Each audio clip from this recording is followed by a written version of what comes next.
성도 여러분 안녕하셨습니까? 또 하나님의 말씀을 시작하겠습니다. 다니엘서 11장 14절로 15절은 이렇게 예언하고 있습니다. 그때에 여러 사람이 일어나서 남방 왕을 칠 것이요 내 백성 중에서도 강포한 자가 스스로 높아져서 이상을 이루려 할 것이나 그들이 도리어 넘어지리라. 이에 북방왕은 와서 토송을 쌓고 견고한 성읍을 취할 것이요 남방 군대는 그를 당할 힘이 없을 것이므로. 다니엘서 11장은 우리 바벨론이 망하고 페르시아가 바벨론을 점령했습니다. 그리고 이 페르시아가 멸망하고 헬라가 페르시아를 정복했죠. 예, 그리고 이제 이 헬라 왕이 이제 알렉산더 왕이 죽고 나서 네 나라로 갈라진 상태에서 이제 그 안에서 전쟁의 역사를 예언한 것이 다니엘서 11장 14절로 15절 말씀입니다. 여기서 남방왕과 북방왕이 나오는데 여기서 남방왕은 헬라가 네 나라로 갈라져서 이스라엘을 중심으로 남쪽 애굽은 프톨레미 왕조가 장악했고, 그리고 이스라엘을 중심으로 시리아 쪽은 셀레쿠스 왕조가 정복했습니다. 그 시대를 예언한 성경이 다니엘서 11장 14절로 15절입니다. 그래서 이 알렉산더 대왕이 전 세계를 정복하고 젊은 나이에 죽었습니다. 그리고 다니엘 7장에 나와 있는 표범은 머리가 4개인 것처럼 이 헬라 왕국이 네 나라로 갈라졌습니다. 그것이 네 장군이었던 카산더는 마게도니아와 그리스 지역을 장악했고, 리시마스쿠스는 트라키아와 소아시아 대부분을 차지했고, 셀레쿠스는 페르시아 제국의 대부분, 소아시아 일부, 특히 이스라엘과 가까운 시리아 북쪽, 메소포타미아 동방 지역을 차지했습니다. 그리고 이제 프톨레미는 애국과 팔레스티안 시리아 일부를 차지했습니다. 그래서 오늘 공부할 내용은 특히 이스라엘을 중심으로 이 셀레쿠스 왕조와 프톨레미 왕조, 이 프톨레미 왕조를 다니엘서 11장 14절로 15절에는 남방 왕이라고 불렀고, 이 셀레쿠스 왕조를 북방 왕이라고 불렀습니다. 그래서 이 헬라 왕조가 네 나라로 갈라졌고, 네 나라는 다시 이스라엘을 중심으로 남방 왕으로 취급되는 애굽의 프톨레미 왕조가 세워졌습니다. 그리고 이 이스라엘을 중심으로 이 시리아 쪽 북쪽으로는 셀레쿠스 왕조가 일어날 이 당시 남방왕과 북방왕의 전쟁 사이에 이스라엘이 있었습니다. 이것이 다니엘서 11장 14절로 15절에 예언된 내용이기 때문에 그때가 신구약 성경 중간시대 400년의 역사를 간단하게 말하고 있습니다. 그래서 우리는 그 시대에 무엇이 일어났는지 역사적 문헌과 또 성경 다니엘서를 통해서 우리는 내용을 아는 것이 좋겠죠. 그래서 이 프톨레미 왕조 애굽이 BC 3세기에서 2세기까지 한 100년 정도 이스라엘을 차지했을 때는 프톨레미 왕조는 그렇게 이스라엘을 종교적으로 핍박하지 않았습니다. 온유 정책을 폈기 때문에.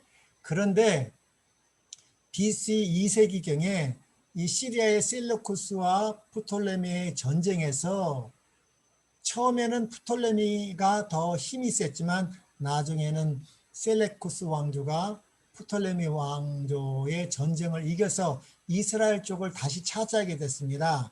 그때부터 BC 2세기부터 이스라엘은 참 힘든 상황이었습니다. 특히 이 셀레쿠스 왕조는 이스라엘의 헬라화를 시키기 위하여, 헬라는 잡신들이 많지 않습니까? 그래서 종교적으로 프톨레미는 전혀 탄압을 받지 않았지만 이 셀레쿠스 왕조는 이 이스라엘 여호와 하나님을 섬기는 예루살렘 성전을 제우스 신이나 이방 신으로 더럽히고 돼지를 잡아서 제사드리고, 그래서 이스라엘에게는 치명적인 그런 때였습니다. 그런 때가 있었고 그것을 대항하여 일어난 혁명이 마카비 혁명입니다. 그리고 이 마카비 혁명이 이 셀레쿠스 왕조를 실제적으로는 이겨서 종교적으로는 자유하게 되었습니다. 그래서 이 예루살렘 성전을 회복했을 때, 다시 성전을 봉헌했을 때 만들어진 절기가 수전절이라고 그랬죠. 예. 그래서 요한복음 10장 22절에는 예루살렘의 수전절이 이르니 때는 겨울이라. 그래서 성경의 수전절, 이 모세오경에서 7절기에는 들어가지 않지만 이 예루살렘 성전이 셀레쿠스 왕조에 점령당해서 성전이 완전히 성전이 더럽혀지고 성전을 다시 하나님께 봉헌한다는 의미를 가진 이 수전절이 그때부터 생겼습니다. 그래서 이 수전절은 BC 한 165년에 유다 마카비, 마카지 혁명이죠. 셀루쿠스 왕조의 안티오코스 4세에 의해서 더럽혀졌던 예루살렘 성전을 다시 봉헌하는 것을 기념하는 절기로, 이 마카비 시대 이후 유대인들은 오늘날까지 유대사에서 중요하게 지키는 명절입니다. 그래서 이 수전절을 보통 유대인들은 하누카라고 부르는데 이는 봉헌이라는 뜻의 히브리어라고 했죠. 그리고 이제 마카비 혁명을 통해서 이 종교적으로는 자유로워졌습니다. 그러나 정치적으로 권세를 잡은 건 아니고, 마카비 혁명 이후에 그 마카비 혁명을 주도한 가문이 하스몬 가문인데, 이 종교적뿐만 아니라 이 하스몬 가문 제2세대에 와서는 하스몬 가문 지도자는 예루살렘 성전의 대제사장직뿐만 아니라 세속적인 통치권까지 장악하고 실제적인 정치적 독립을 성취했습니다. 그러니까 종교적뿐만 아니라 정치적으로도 이렇게 하나가 되면 굉장히 무서운 세력이 되는 것입니다. 그래서 이 마카비 혁명은 참 이게 이 종교적으로 자유를 얻고 순수하게 일어난 혁명이었는데, 그것이 오래가다 보니까 아주 다시 세속적으로 타락하게 된 거죠. 그래서 이때 이제 유대인들이 이 유대 왕조가 세웠습니다. 처음으로 이 바벨론 포로 이후에 이제 한 100년의 유대 왕조의 이름이 하스몬 왕조인데, 이 하스몬 왕조는 이 종교권과 정치권을 모두 장악하게 되자 이제 너무너무 세속화되고 원래 마카비 혁명하고 그런 정신에서 벗어났기 때문에 이에 반대하는 사람들이 이제 많이 일어나게 됐습니다. 그것을 주도하던 이 반대하는 이 반대파들은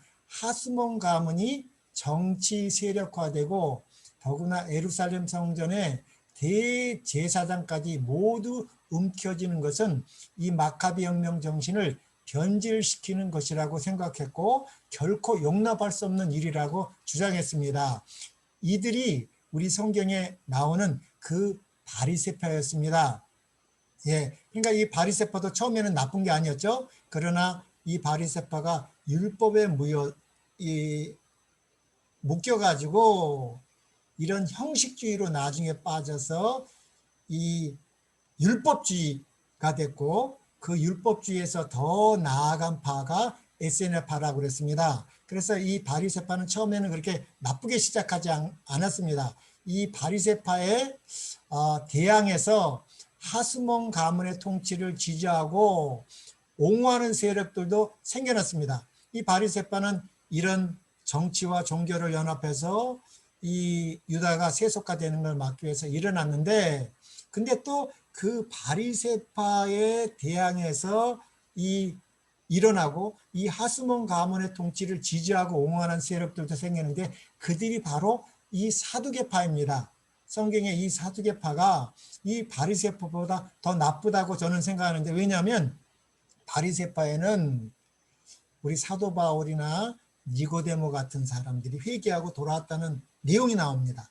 그러나 이 사두개파는 정말 예수님을 핍박했고 좀 나쁜 사람 같아요. 그래서 이 사두개파는 주로 예루살렘의 부유층 귀족이고 상인, 제사장층으로 기득권층에 속한 사람이었고 굉장히 많이 헬라화식이 되었습니다.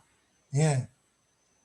이런 배경에서 우리가 이런 배경을 알고 이제 성경을 읽을 때 이런 수존절이 무엇인지, 또 이 바리새파, 성경에 나오는 여러 파가 있지만 그 파가 주장하는 것이 무엇인지 우리가 올바로 깨달을 수가 있는 것입니다. 그래서 이 성경에는 형사치수 계대결혼은, 또 기업물을자는 창세기 3장 15절에 나오는 새 언약을 이스라엘 제도로 주셔서 복음을, 새 언약을 믿고 구원받아서 이 하나님의 뜻을 이루는 교회를 이루기 위하여 주신, 유대에게 주신 제도였죠. 예수님이 십자가에 돌아가시 전까지.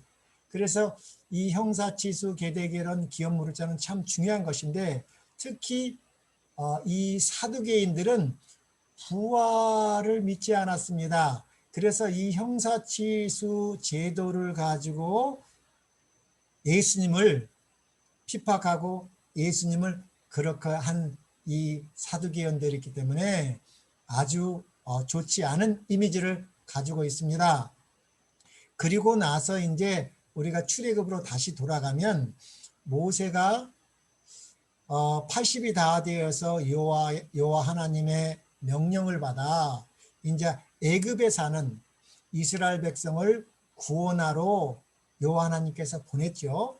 그러면 애굽의 바로 왕이 보내주지 않을 것을 아셨지만, 하나님께서는 가장 중요한 출애굽기 4장 22절로 23절에 말씀을 전하라고 그랬습니다. 이 말씀을 듣지 않았기 때문에 하나님께서 열 재앙, 열 심판을 내린 것이죠. 출애굽기 4장 22절로 23절에 보면 너는 바로에게 이르기를, 여호와의 말씀에 이스라엘은 내 아들 내 장자라. 내가 내게 이르기를 내 아들을 보내주어 나를 섬기게라 하여도 내가 보내주기를 거절하니 내가 내 아들 내 장자를 죽이리라 하셨다라 하시니라. 이 말씀을 처음 들을 때는 참 생소한 말입니다. 그러나 우리가 기업물을자, 형사치수제도, 계대결혼을 공부했을 때 그 의미가 무엇인지 알았습니다. 이 성경에는 하나님께서 인류의 모든 족속을 한 혈통으로 지었다고 우리 사도행전 17장 26절에 이렇게 나와 있습니다. 인류의 모든 족속을 한 혈통으로 만드사 온 땅에 살게 하시고 그들의 연대를 정하시며 거주의 경계를 정하셨다고 했습니다. 이 인류의 모든 족속을 한 혈통으로 만들었다는 것은 하나님께서 인류를 아담 안에서 창조하셨다는 것이죠. 그래서 창세기 1장 28절부터 읽어보면 하나님께서 엿새 동안에 하늘과 땅과 바다와 그 가운데 모든 것을 만드셨습니다. 특히 여섯째 날은 하나님의 모양과 하나님의 형상으로 우리의 인류의 시조인 아담을 창조하셨죠. 그리고 하나님께서 아담과 그의 아내를 동시에 창조하신 것이 아니라 아담 하나를 창조하시고 아담에게 인류의 모든 씨를, 모든 생명을 아담에게 주셨습니다. 그리고 아담에게서 제일 먼저 생명과 존재를 받은 존재가 아담의 아내인 여자를 갈빗대로 지어 만들게 하시고 여섯째 날 그날 결혼을 시켰습니다. 그래서 아담이나 또 동물들이나 하나님께서는 이런 어린아이로 만든 것이 아니라 완전한 성인으로 만들었습니다. 그래서 그들은 그날 창조됐고 그날 결혼해서 하나님께서 결혼 주례사를 한 내용이 창세기 1장 28절에 이렇게 나와 있습니다. 하나님이 그들에게 이 남자와 여자에게 복을 주시며 하나님이 그들에게 이르시되 생육하고 번성하여 땅에 충만하라. 땅을 정복하라. 바다의 물고기와 하늘의 새와 땅에 움직이는 모든 생물을 다스리라 하시니라. 하나님의 말씀은 거짓이 될 수 없죠. 하나님의 말씀으로 시편 33장에 보면 이 천지 만물 모든 것이 하나님의 말씀으로 이루어졌다고 그랬습니다. 말씀하시면 그것이 창조의 능력이 돼서 이루어지게 되어 있었습니다. 그래서 창세기 1장 28절에 하나님께서는 결혼 주례사로 하나님이 아담하고 그의 아내에게 생육하고 번성하여 땅에 충만하라 그랬을 때 이것이 영적 의미에서는 우리가 아담 안에서 다 창조된 것입니다.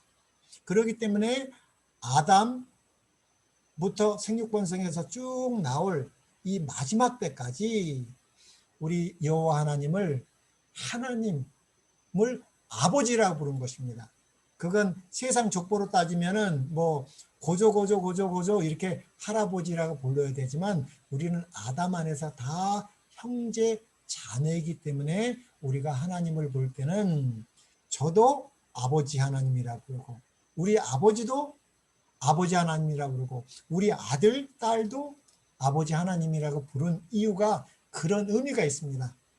그런데 우리 시조 아담이 한 생명도 낳기 전에 여자가 그의 아내가 선악을 알게 하는 나무를 먼저 먹고 어떻게 됐어요? 예, 생명을 잊어버렸죠. 그리고 아담에게도 주매 아담이 그 선악을 알게 하는 나무를 먹음으로 우리는 아담 안에서 다 죽은 자가 됐습니다. 그래서 우리 사도 바울은 고린도전서 15장 22절에 이렇게 말하고 있습니다. 아담 안에서 모든 사람이 죽은 것 같이 그리스도 안에서 마지막 아담 안에서 모든 사람이 삶을 얻으리라고 말한 것입니다. 그래서 우리는 아담 안에서 다 죽은 자가 되었지만 하나님께서는 이 지구를 창조하기 전에 구속의 경륜 십자가를 준비하셨습니다. 혹시 이런 일이 있으면은 누가요? 여호와 하나님이신 여호와 하나님의 위 중에 한 분이신 말씀 하나님이 누구래요? 아담을 대신해서 하나님의 아들. 그래서 아담은 첫 아담이지만 예수님은 마지막 아담으로 오셔서 아담을 대신해서 십자가에 죽으시고 부활하는 일을 통해서 예수 그리스도 안에서 우리가 다시 사망에서 생명으로 옮기는 그 새 언약을 준비해 놨습니다. 예, 그래서 이 형사치수 제도나 계대교는 형이 결혼해서 자녀를 낳지 못해서 상속자가 없습니다. 상속자가 없으니까 뭐도요? 땅도 기업으로 물려줄 수가 없죠. 그래서 형 대신에 그 동생이 형수를 취해서 결혼해서 생명도 낳아주고 기업도 물려주는 것이, 그것이 형사치수 계대려결혼이고 또 그것이 기업 물을 자인 것입니다. 그래서 형사치수나 기업 물을 자는 우리 인류의 시조가 선악을 알게 하는 나무를 먹음으로 우리가 아담 안에서 다 죽어서 생명기업을, 영원한 생명기업을 물르지 못했죠. 그래서 예수님이 십자가에서 우리의 사망의 죄를 처리하시고 부활하시고 승천하셔서 중보일을 통해서 우리가 다시 예수 그리스도 안에서 새 생명을 받고 또 새하늘과 새 땅, 그 땅의 기업, 하나님의 나라를 우리에게 상속해 주실 새 언약의 복음적 의미인 것입니다. 그래서 이 아담이, 첫 아담, 그 장자의 죽음을 대신해서 죽으시는 것이 유월절이고, 그 아담을 죽이게 한 장본인이 사단 뱀입니다. 예, 그 사단이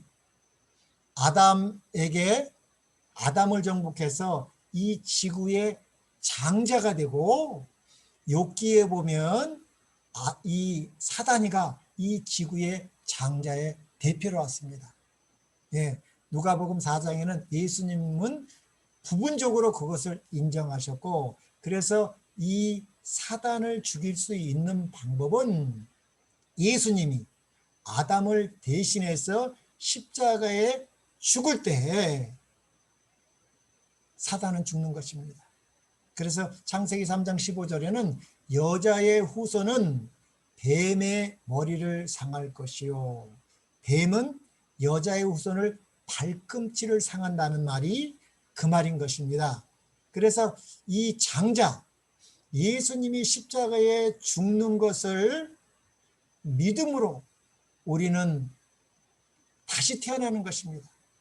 그 복음을 전하기 위하여 이 유월절, 이 절기들이 만들어졌고, 그것을 통해서 이스라엘은 영적으로 장자가 되는 것입니다. 그래서 이들을 출애굽시켜서 이스라엘 민족과 이스라엘 국가를 통해서 이 영원한 복음, 예수님의 초림, 메시아를 전 세계에 증거하시기 위하여 이 제도를 주신 것입니다.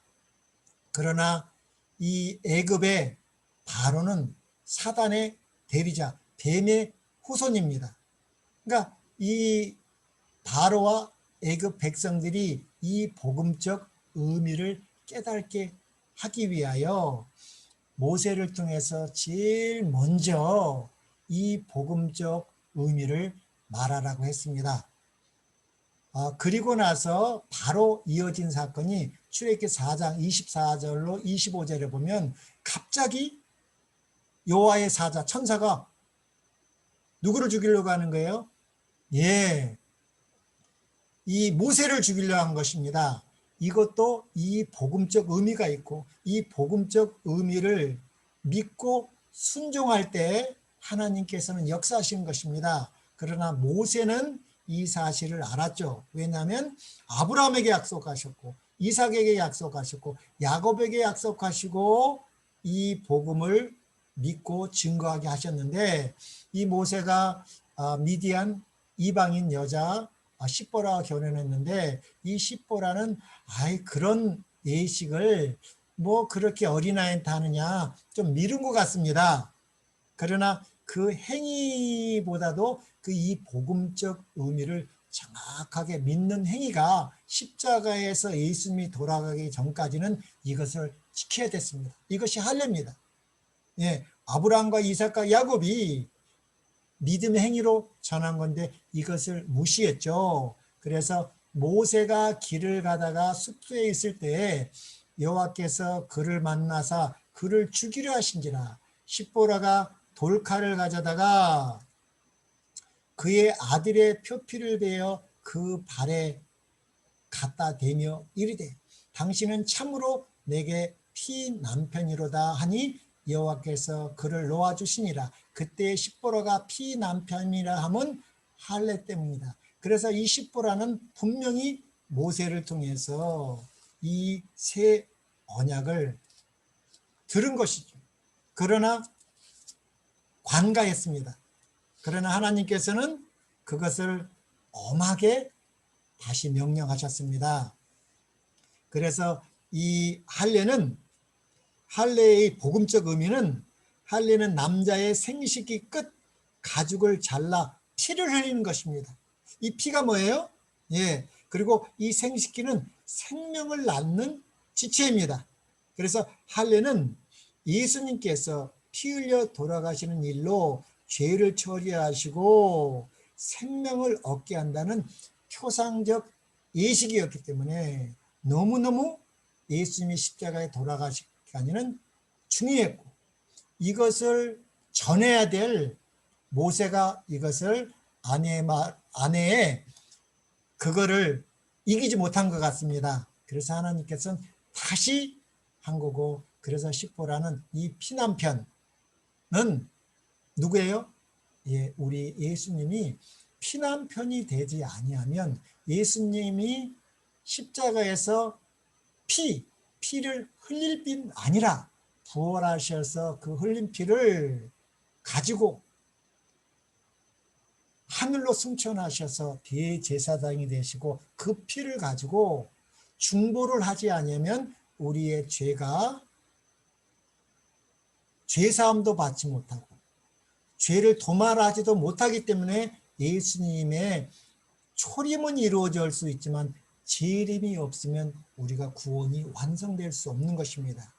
예수님이 하늘 성수에서 조사 심판과 중보 사역을 통해서 죄의 용서와 죄의 도말을 통해서 예수님이 재림하실 때 새 언약은 성취되는 것입니다. 그래서 이 의미, 할례는 중요한 의미였죠. 그래서 이 애굽의 열 재앙이 이렇게 내렸습니다. 그것이 이유가 뭐예요? 모세를 통해서 제일 먼저 주신 이 장자 재앙을 믿지 않은 것입니다. 그래서 이 장자 재앙은 참신은 오직 메시아 되시는 예수님만이 참신이고 이것은 다 거짓신이라는 거예요. 애굽 때 하나님을 믿죠. 근데 이 거짓신은 창조의 하나님, 구원의 하나님, 생명의 주가 될 수 없다는 것을 가르쳐 주셨어요. 이들도, 바로와 애굽 사람들도 하나님은 구원받기를 원하셨던 것입니다. 그러나 이 바로는 여호와의 음성을 듣지 않고 사단의 음성을 듣고 교만해졌죠. 그래서 모세와 아론은 제일 먼저 바로에게, 출애굽기 4장 22절, 너는 바로에게 이르기를 여호와의 말씀에 이스라엘은 내 아들 내 장자라. 내가 내게 이르기를 내 아들을 보내주어 나를 섬기게 하라 하여도 내가 보내주기를 거절하니 내가 내 아들 내 장자를 죽이리라 하셨다 하라. 그래서 하나님의 아들이신 예수님이 이 애굽, 이 죄의 세상에서 오셔서 사람으로 십자가에 피 흘려 죽는 일을 통해서 우리를 다시 예수 그리스도 안에서 우리가 하나님의 자녀가 되는 그 복음적 의미가 있는 것입니다. 그러나 이 바로는 그 여호와, 예수님이 십자가에 죽으시고 부활하시는 일을 통해서 참 여호와를 가리켜 주려고 했지만 바로는 거절한 것입니다. 그것이 출애굽기 5장 2절에 보면 바로가 이르되 여호와가 누구이기에 내가 그의 목소리를 듣고 이스라엘을 보내겠느냐.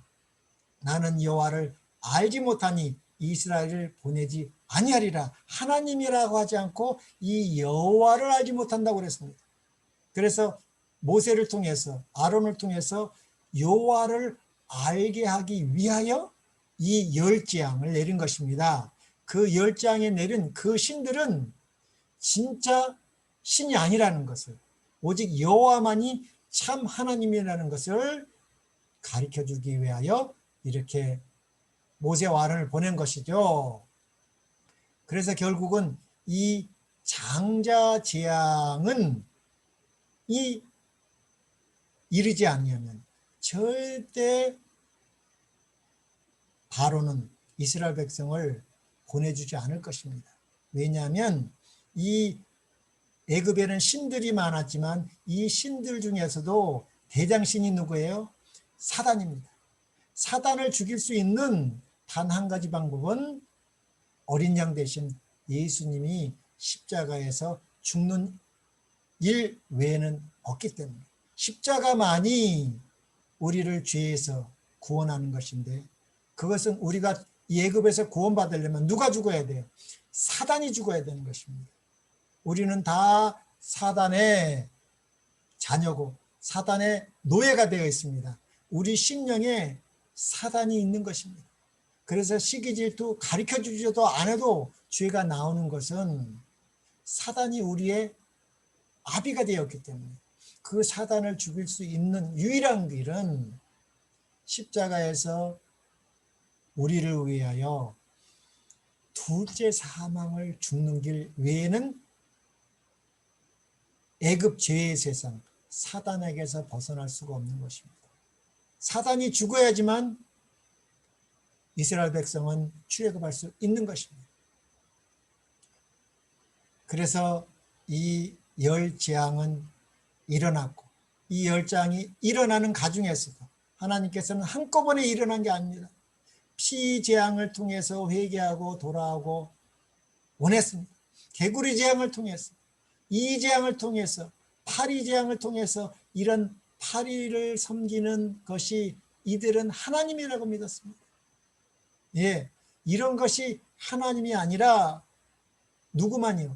여호와 하나님이 참신이라는 것을 가르쳐주기 위해서 이렇게 재앙을 내렸지만, 내리고 있는 중에도 바로의 마음은 교만했습니다. 하나 내릴 때는 내가 이스라엘 백성 보내줄게. 그리고 이 재앙을 다시 모세가 기도해서 없애주면 바로의 마음은 다시 강팍해지는 것입니다. 그래서 출애굽기 9장 34절에 보면 바로가 비와 우박과 내성에 그친 것을 볼 때에 다시 범죄하여 마음을 완강케 하니 그와 그 신하가 일반이라. 네, 마지막 재앙이 일어나지 않으면 사단은 절대 내보내지 않습니다. 장자 재앙만이 사단을 죽일 수 있는 길이기 때문에 다른 데는 구원이 없다는 거예요. 그래서 우리 사도 바울도 사도행전 4장 12절에 우리가 애굽에서 이 사단에게서 구원받는 것은 우리가 도덕적인 죄 차원이 아닙니다. 예, 사도행전 4장 12절에는 이렇게 말하고 있습니다. 다른 이로서는 구원을 받을 수 없나니 천하 사람 중에 구원을 받을 만한 다른 이름을 우리에게 주신 지 없답니다. 오직 예수님만이 여호와라는 거예요. 예, 예수님만이 십자가에 죽으시고 부활하는 일을 통해서 이 애굽에 사는 우리 죄인들을 구원할 수 있는, 출애굽시킬 수 있는 유일한 하나님은 오직 여호와 예수 외에는 없다는 것입니다. 그래서 출애굽기 12장 13절, 출애굽기 12장은 이제 하나님께서 새로운 달력을 만들어 주십니다. 이스라엘 백성의 7월 달을 이 하나님 달력, 성력으로 1월로 정하고, 그러니까 7월 며칠이에요? 7월 14일을 이제 6월절로 장자 재앙의 날로 아셨는데, 원래는 유대 밀력으로는 7월 14일입니다. 그 7월 달을 성력으로 하나님 날력으로는 1월로 하라고 그랬습니다. 그래서 1월 10일 날 밀력으로는 7월 10일 날 어린 양을 준비하다가 1월 14일 날 해질 때에 뭐예요? 이 어린 양을 잡아서 피를 흘리게 할 뿐만 아니라 이 피를 문설주 좌우 임방에 바를 때에 어떻게 해요? 그 믿음을 행사할 때에 이 멸하는 천사가 장자를 죽이지 않는다는 것입니다. 우리는 다 아담 장자 안에서 죽었기 때문에 아담을 대신하여 오신 다른 아담, 마지막 아담이 이 죽고 부활하는 일을 통해서 사단에게 이 장자권을 뺏어오는 것입니다. 그때 우리가 구원을 받는 것이고 그것을 믿는 구원의 복음을 전하려고 하는 민족으로 선택된 나라가 이스라엘이 선민으로 선택한 것입니다. 이것을 믿었기 때문에 그래서 이스라엘은 장자이기 때문에 이 장자를 통해서 3일길 가서 여호와 하나님께 제사 드리라는 말, 그 3일길이 중요한 거죠. 십자가에 죽을 뿐만 아니라 3일 만에 예수님이 부활하신. 예. 그래서 내가 애굽 땅을 칠 때에 그 피가 너희 거하는 집에 있어서 너희를 위하여 표적이 될지라. 내가 피를 볼 때에 너희를 넘어가리니 재앙이 너희에게 내려 멸하지 아니하리라. 예. 이렇게 믿음을 행해야 되는 것입니다. 그래서 우리 히브리서 11장에도 이렇게 나와 있습니다. 이 믿음으로 애굽을 떠나 왕의 노함을 무서워하지 아니하고 곧 보이지 아니하는 자를 보는 것 같이 하여 참았으며 이 모세는요 믿음으로 유월절과 피 뿌리는 예식을 정하였으니 이는 장자를 멸하는 자로 그를 건드리지 않게 한 것이라. 그래서 이것은 믿음의 행위였습니다. 예, 이 사단이 이 지구에 장전노를 하고 있는데 그것을 어린 양 대신 예수님이 죽으심으로 이 장자를 죽인 것입니다. 가짜 장자를 죽이고 예수님이 부활하는 일을 통해서 다시 이 지구의 장자권을 찾아왔고 이것을 믿음으로 행하는 자는 예수 그리스도 안에서 사망에서 생명으로 옮겨서 양자가 되는 것입니다. 예, 그 내용이 우리는 다 양자라고 그랬죠? 그 내용이 로마서 8장에 이렇게 나와 있습니다. 로마서 8장에는 이렇게 나와 있습니다. 12절부터 읽어보면 그러므로 형제들아 우리가 빚진 자로 돼 육신에게 져서 육신대로 살 것이 아니니라. 너희가 육신대로 살면 반드시 죽은 것이로되 영으로서 몸의 행실을 죽이면 살리니 무릇 하나님의 영으로 인도함을 받은 사람은 곧 하나님의 아들이라. 너희는 다시 무수하는 종의 영을 받지 아니하고 양자의 영을 받았으므로 우리가 아빠 아버지라 부르짖느니라. 우리는 다 사단의 자식이었지만 이 어린 양의 피를 믿고 뿌리는 일을 통해서 우리가 이제 다시 양자의 영을 받음으로 우리가 하나님을 뭐라고 부릅니까? 아빠 아버지라고 부를 수 있게 되었다는 말이죠. 그래서 이 장자재앙이 중요하고요. 이 열재앙, 이 열장, 애굽에 내린 이 열재앙은 다 신들에게 내린 것입니다. 이 재앙이라든지 이 모든 이 열재앙은 그것은 진짜 신이 아니라는 것이죠. 애굽의 신들을 파멸시킨다는 것입니다. 출애굽기 12장 12절에 보면 애굽의 모든 신에게, 열 재앙은 누구에게요? 애굽의 모든 신에게 벌을 내리리라. 나는 누구다? 여호와로라. 여호와 외에는 신이 아니라는 거예요. 네. 근데 신이 아닌 것들을 하나님으로 믿고 있고, 그들이 비를 주고 음식을 주고 물을 주고 사람을 병에서 낫게 하고 이 거짓 신을 믿고 있는 것입니다. 그래서 첫 번째 재앙, 물이 피가 되는 재앙은 나일강의 신인 닐루스와 하피라는 신을 믿고 제사를 드리는 것입니다. 이것이 하나님이 아니라는 것이죠. 두 번째 개구리 재앙은 재생산의 여신인 헥트, 이것을 갖다가 하나님이라 믿는 것입니다. 예, 개구리 재앙.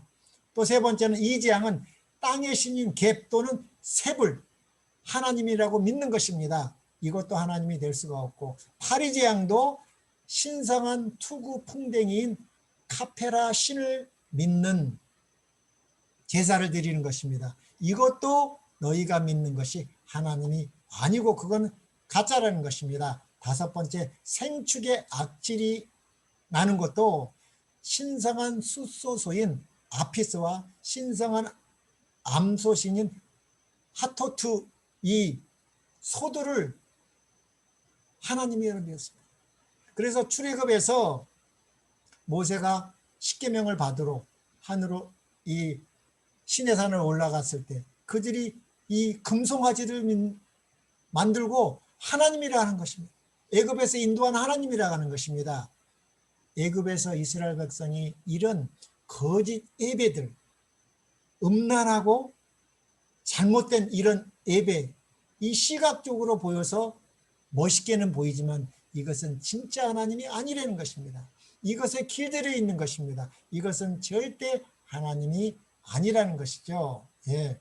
여섯 번째, 사람과 짐승에 내린 독종도 악한 눈을 가진 신인 튜폰, 예, 이라는 신을 심판하신 것이고, 우박재앙도 대기의 신인 슈, 가짜 신이죠. 여덟 번째 재앙 메뚜기 재앙은 메뚜기로부터 곡식을 지키는 세라피스 신을 섬기고 있던 것입니다.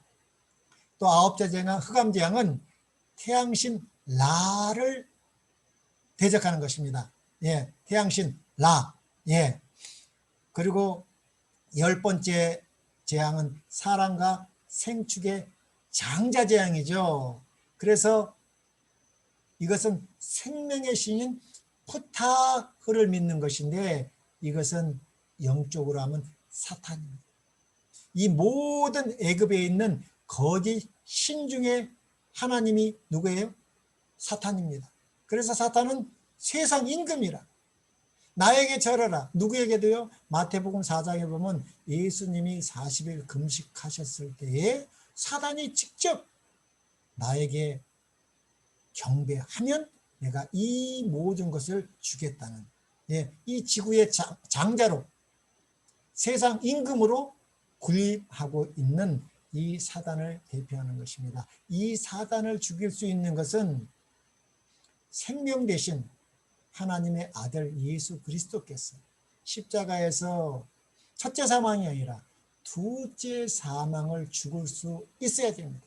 그분은 아담의 씨로 죽은 자로 오면 안 됩니다. 어떻게 해요?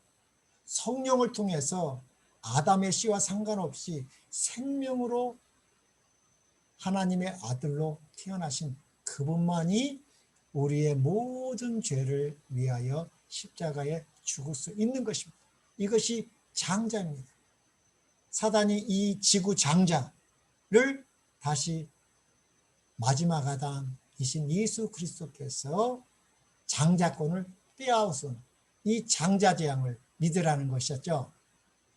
그래서 그것을 믿음으로 어린 양을 죽여서 그 피를 문설주에 바른 사람들은, 예, 한 사람도 장자나 짐승이 죽지 않고 출애굽을 하게 됐습니다. 출애굽기 12장 35절 36절 출애굽할 때 빈손으로 나온 것도 아니고 이스라엘 자손이 모세의 말대로 하여 애굽 사람에게 은금 폐물과 의복을 구하매 여호와께서 애굽 사람으로 백성에게 은혜를 입히게 하사 그들의 구하는 대로 주게 하심으로 그들이 애굽 사람의 금품을 취하였더라. 이 여호와 하나님께서 창세기 15장 13절에 아브라함에게 이렇게 예언했습니다. 예. 창세기 15장 6절에 보면 이 여호와 하나님을 아브라함은 믿었습니다. 이 새 언약을 믿음으로 하나님께서 의를 주었습니다. 예, 의. 그리고 이제 이스라엘 백성이 아브라함과 이삭과 야곱의 백성들이 이스라엘이 애굽에 400년 종노릇하다가 4대 만에 출애굽할 뿐만 아니라 이렇게 모든 물품을 취할 것을 예언해 놨습니다. 여호와께서 아브라함에게 이르시되 너는 반드시 알라 내 자손이 이방에서 객이 되어 그들을 섬기겠고 그들은 400년 동안 내 자손을 괴롭히리니 그들이 섬기는 나를 내가 징벌할지며 그 후에 내 자손이 큰 재물을 일구고 나오리라. 이 예언을 믿었기 때문에 이렇게 빈손으로 나오지 않았습니다. 얼마나 기뻤겠습니까? 이날이 1월 14일 6월절 어린 양을 죽고 그 피를 문설주에 바르고 그 밤에 6월절 밤 그러니까 1월 15일 무교절이죠. 그 무교절 날 이스라엘 백성은 출애굽했습니다. 그날이 또 안식일이었죠. 얼마나 400년 동안 종노릇 하는 데서 해방됐습니다.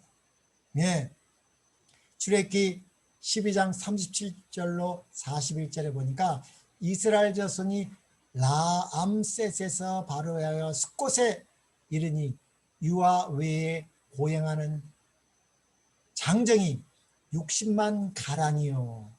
중단 잡족과 이 중단 잡족도 나왔습니다. 이 중단 잡족이 그렇게 출애굽해서 광야에서 힘들게 한 사람들이죠. 중단 잡족과 양과 소와 심이 많은 생축이 그들과 함께 하였으며 이스라엘 자손이 애굽에 거주한 지 430년이라 430년이 마치는 그날에 여호와의 군대가 다 애굽 땅에서 나왔습니다.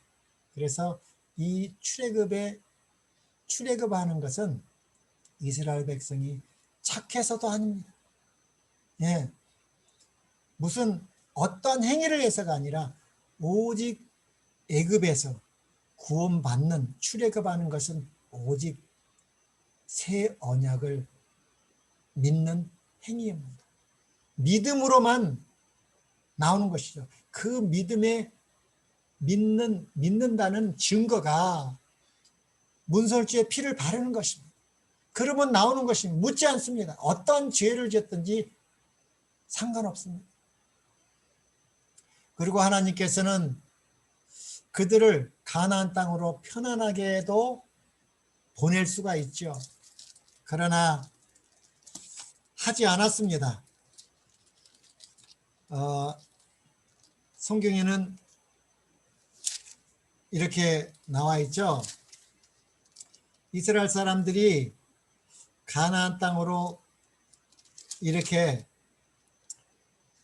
그냥 나갈 수도 있는데 출애굽기 13장 17절에 보면 바로가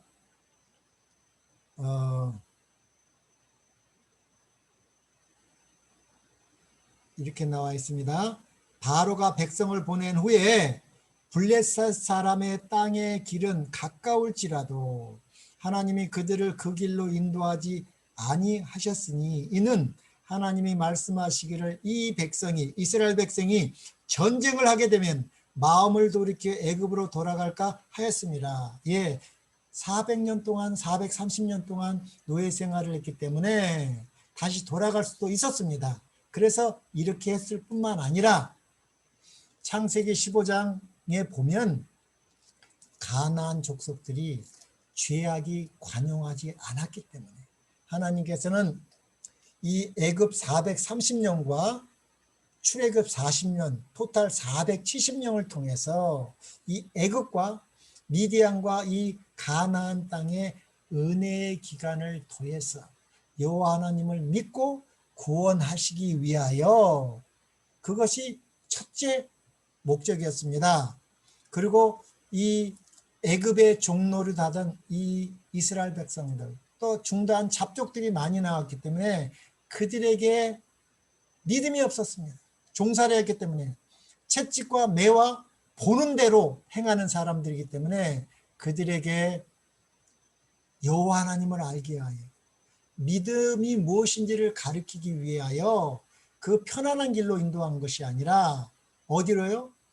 예, 앞에는 바다가 있고 옆에는 산 절벽이 있어서 옆으로도 못 가고 그런 곳으로 일부러 하나님께서 인도하셨습니다. 출애굽기 14장 1절로 2절에 보면 여호와께서 모세에게 말씀하여 이르시되 이스라엘 자손에게 명령하여 돌이켜 바다와 빅돌 사이의 비야 히롯 앞 곧 바알수범 맞은편 바닷가에 장막을 치게 하라.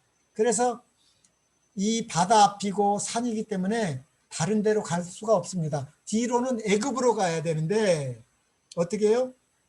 이 바로가 출애굽기 14장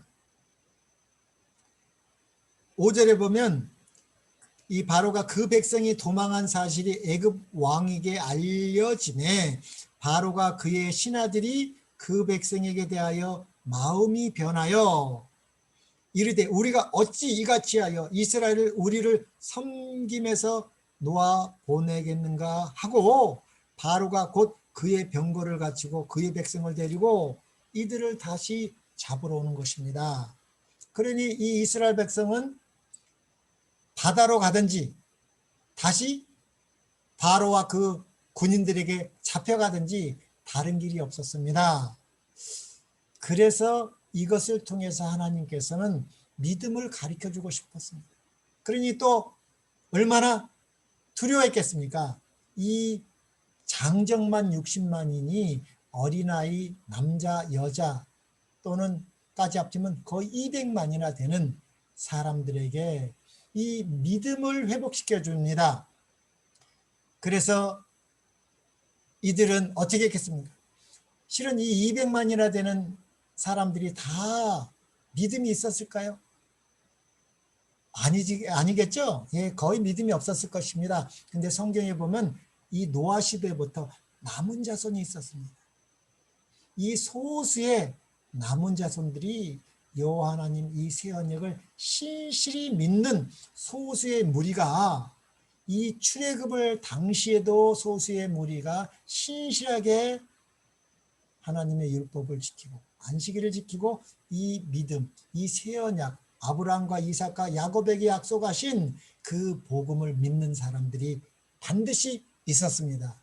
어느 시대에나 아마 그들이 제일 먼저 이 믿음을 행했을 것 같습니다.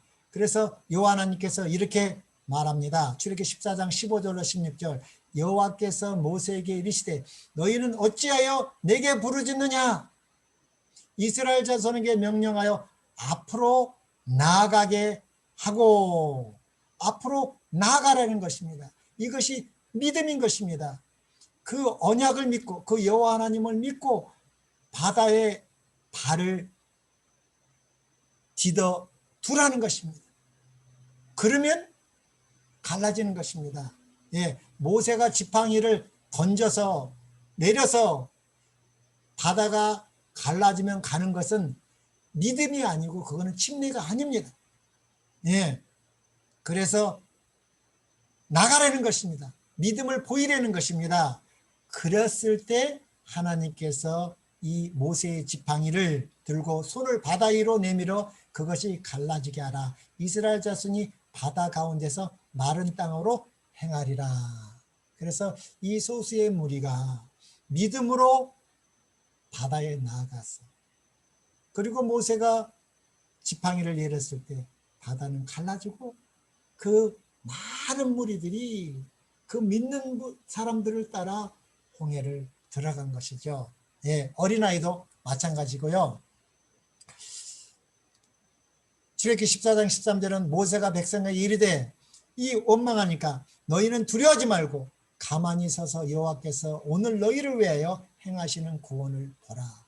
너희가 오늘 본 애굽 사람을 영원히 다시 보지 아니하라고 약속했습니다. 예, 믿음으로 이 홍해를 가면 다시는 애굽 사람을 보지 않는다고 약속했습니다. 우리 부조화 선지자 290쪽에는 이렇게 나와 있습니다. 하나님께서 당신의 섭리로 히브리인들을 앞에는 바다가 있고 뒤에는 산이 있는 요새로 인도하신 것은 당신의 권능을 나타내시어 그들을 구원하시고 그들의 압박자들의 교만한 콧대를 현저하게 꺾으시기 위함이었다. 하나님께서는 어떤 다른 방법으로 저들을 구원하실 수도 있으셨다.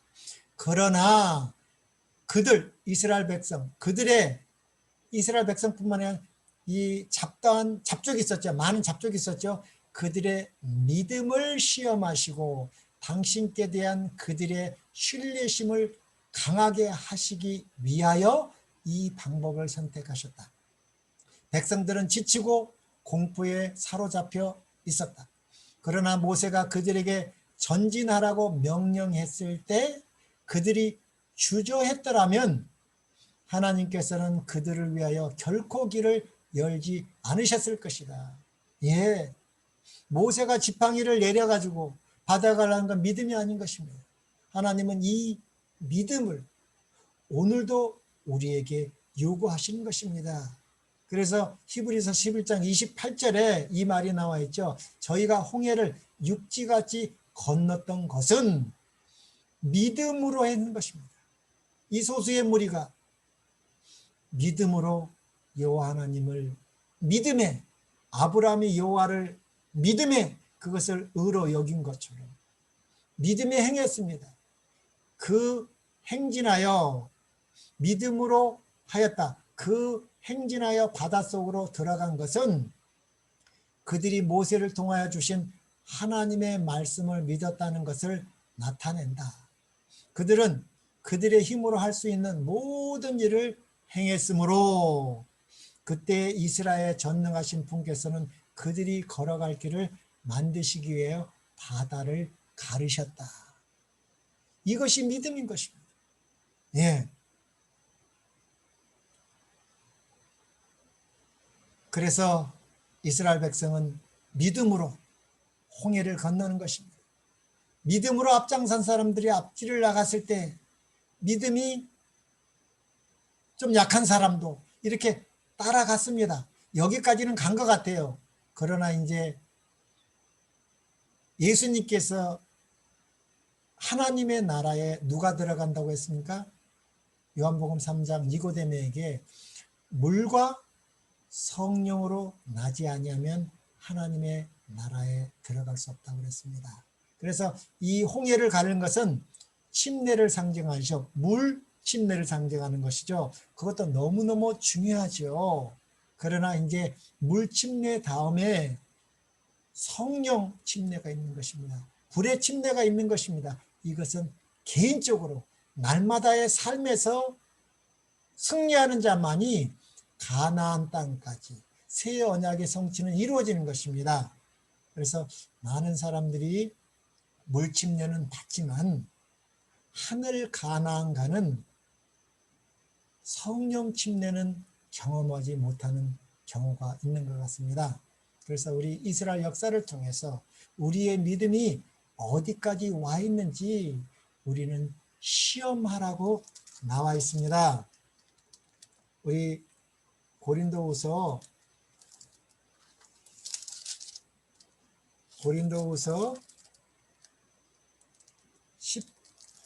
13장에 보면 13장 5절에 보면 너희는 믿음 안에 있는가? 너희 자신을 시험하고 너희 자신을 확증하라. 예수 그리스도께서 너희 안에 계신 줄을 너희가 스스로 알지 못하느냐? 그렇지 않으면 너희는 버림받은 자니라. 예, 우리는 확인해야 됩니다. 우리 믿음을 시험해야 됩니다. 출애굽기 14장 22절에 얼마나 기뻤겠습니까? 이 바다가 벽이 되고 그 여호와 하나님의 능하신 능력으로 얼마나 기뻤겠습니까? 이스라엘 자손이 바다 가운데 육지로 행하고 물은 그들을 좌우에 벽이 되니 이 홍해를 가르는 믿음의 행위를 우리 사도 바울은 고린도전서 10장 1절로 2절에 침나라고 말했습니다. 형제들아 너희가 알지 못하기를 내가 원치 아니하노니 우리 조상들이 우리 조상들이 다 구름 아래 있고 바다 가운데로 지나며 모세에게 속하여 다 구름과 바다에서 침례를 받고 이것을 물에 침례를 받은 것으로 얘기하고 있습니다. 얼마나 중요합니까? 우리가 애굽을 마귀에게서 벗어나는 것은 다른 것이 없습니다. 오직 믿음의 행위밖에 없습니다. 우리의 선한 행위가 들어가지 않습니다. 우리의 어떤 죄도 상관없이 믿음으로 출애굽하는 것입니다. 그리고 출애굽하고 나서 얻은 구원을 날마다의 성령 침례를 통해서 지키는 자들만이 남은 자손이고 그들만이 다시 한번 요단강을 건너서 하늘 가나안까지 갈 것입니다. 예, 그 요단강을 건널 때 그 제사장이 언약궤 앞에서 다 심판을 받는 것은 새 언약, 성령을 통해서 우리의 신비에 새 언약, 이 하나님의 율법인 품성을 이룬 자들만이 통과하는 것입니다. 그래서 우리가 하나님의 나라에 가는 것은 다른 거 가지고 가는 것이 아닙니다. 날마다 성령의 침능을 통해서 우리의 새 언약이 이루어지는 품성의 변화가 중요하다는 것을 말하고 있는 것입니다. 출애굽기 14장 28절 그러나 믿음으로 들어가지 않았습니다. 이 바로와 바로의 군대들은 따라 들어갔죠. 네. 그런데 물이 다시 흘러 병거들과 기병들을 덮되 그들의 뒤를 쫓아 바다에 들어간 바로의 군대를 다 덮고 하나도 남기지 아니했더라. 모세가 하나님께 말씀을 듣고 다시는 애굽 사람을 다시 보지 않겠다는 그 약속도 이루어졌습니다. 이렇게 큰 구원의 역사를 경험한 사람들이 며칠이나 갈까요? 예. 그리고 출애굽기 15장 이 하나님의 놀라운 구원의 노래가 나오죠. 예. 출애굽기 15장 이것을 모세의 노래라고 합니다. 승리의 노래. 출애굽기 15장 2절 여호와는 나의 힘이요 노래시며 나의 구원이시로다. 그는 나의 하나님이시니 내가 그를 찬송할 것이요 내 아비의 하나님이시니 내가 그를 높이리로다. 17절 주께서 백성을 인도하사 그들을 주의 기업의 산에 심으시리이다. 여호와여 이는 주의 초소를 삼으시려고 예비하신 것이라. 주여 이것이 주의 손으로 세우신 성소라고 그랬습니다. 누가요? 애굽에서 나온 이 이스라엘 백성을 하나님의 백성으로 삼으시고 이들을 성소라고 불렀습니다. 그래서 믿음으로 이 성소가 어떻게 되어지는지 이제 출애굽기 19장부터 하나님의 율법을 주시고 십계명을 주시고 이 성소를 지라고 그러죠. 예. 그리고 이제 출애굽기 15장 22절부터 이렇게 나옵니다. 모세가 홍해에서 이스라엘 인도하여 그들이 나와서 수르 광야로 들어가서 거기서 사흘길을 걸었으나 물을 얻지 못합니다. 이런 놀라운 출애굽, 승리의 노래를 부르고 3일길 왔습니다. 예, 3일길 왔는데 물이 없었어요. 그러나 이 모세는 어떤 사람입니까? 미디안에서 40년 양을 치며 모르는 곳이 없었죠. 그런데 모세도 왜 지금 하나님께서 인도하는 거, 모세가 인도한 거 아닙니다. 예, 이스라엘 백성을 인도한 것은 구름 기둥과 불 기둥 대신 예수 그리스도께서 이유가 있어서 이렇게 인도하면 모세는 믿음으로 따라갔죠. 따라가다 보니까 그것은 분명히 말하라는 곳이고 쓴물이기 때문에 마실 수 없는 물인데 모세는 믿음으로 여호와 하나님을 믿음으로 따라왔습니다. 그러나 이스라엘 백성은 아닌 것 같습니다. 출애굽기 15장 23절 마라에 이르렀더니 그곳 물이 써서 마시지 못하겠으므로 그 이름을 마라라 하였더라. 백성이 모세를 대하여 원망하여 가로되 우리가 무엇을 마실까? 아멘. 24절은 백성이 모세에게 원망하여 이르되 우리가 무엇을 마실까? 아멘. 예, 이렇게 나와 있습니다. 그러니까 이 백성이 무엇을 해야 됩니까? 이 구름기둥, 불기둥 여호와 하나님께서 인도했으면 어떻게 해야 돼요? 홍해를 가르신 하나님께, 여호와 하나님께 기도해야 되는데 모세에게 원망하는 것입니다. 이스라엘 백성은 애굽에서 보이는 하나님, 보이는 우상들이 하나님이라고 믿었기 때문에 구름기둥, 불기둥이 있어도 모세가 그들을 인도한 것처럼 모세에게 원망했습니다. 그들이 기도해야 되는데, 믿음으로 기도해야 되는데, 그러나 모세는 닮았습니다. 하나님의 뜻이 있을 줄 알고 하나님의 언약을 믿었기 때문에 모세는 기도했죠. 예. 그리고 이렇게 타락한 상태를 우리 부조의 선지자 이렇게 말하고 있습니다.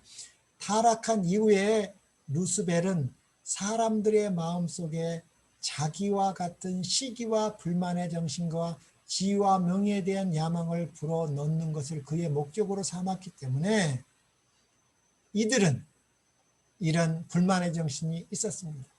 이것을 다 시험을 통해서 하나님께서는 부드러운 마음으로 변화해야 됩니다. 그것은 언약입니다. 시내산에서 시내산 언약을 통해서 이들을 하나님께서는 단련시킬 것입니다. 예.